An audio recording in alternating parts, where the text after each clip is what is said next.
Bienvenue sur le rocher. La maladie, un mot qui glace le sang, qui brise les projets, qui change des vies du jour au lendemain. Elle nous prend par surprise, elle nous fragilise et parfois, elle nous isole. Alors forcément, on se pose la question, si Dieu m'aime, pourquoi permet-il que je souffre? Est-ce que c'est un châtiment? Est-ce un manque de foi? Ou y a-t-il autre chose? Et surtout, comment continuer à marcher avec Dieu, garder le sourire, garder l'espérance, quand chaque jour est marqué par la douleur? Aujourd'hui, on va plonger dans cette vérité difficile, mais remplie de lumière. Au commencement, tout était parfait. Dans le jardin d'Éden, il n'y avait ni maladie, ni souffrance, ni mort. Genèse nous montre un monde où l'homme vivait dans une harmonie parfaite avec Dieu.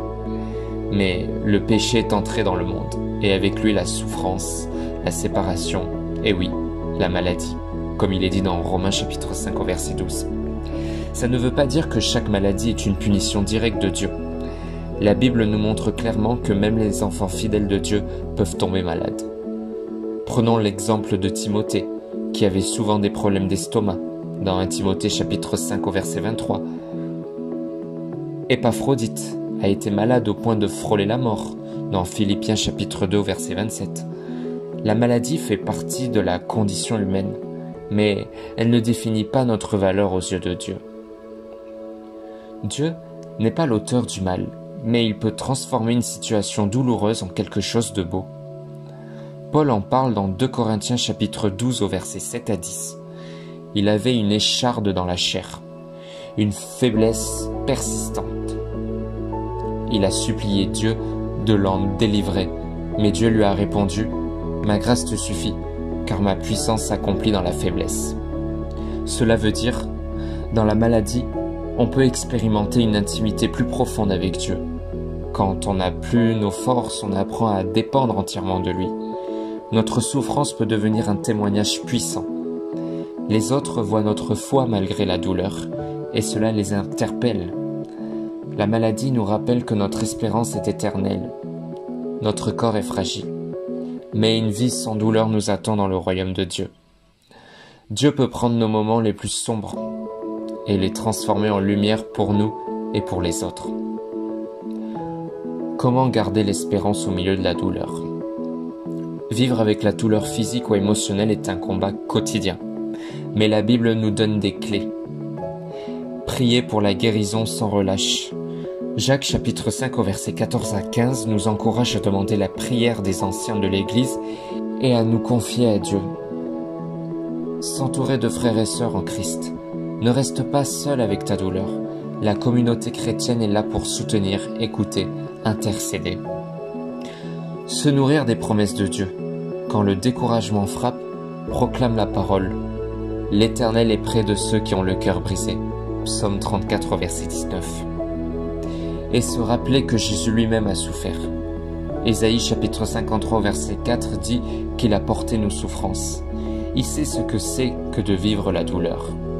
Et il marche avec nous à travers elle. Oui, Dieu peut guérir miraculeusement, ici-bas. Et nous devons continuer à croire à ces miracles.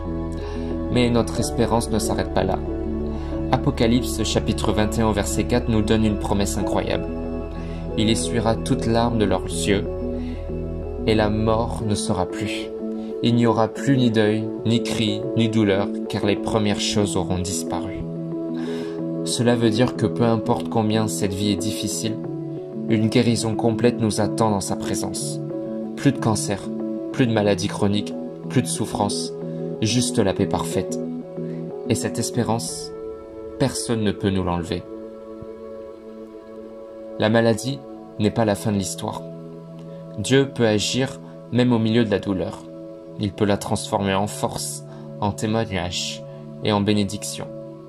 Et même si nous ne comprenons pas tout aujourd'hui, nous avons la certitude qu'un jour, tout sera restauré.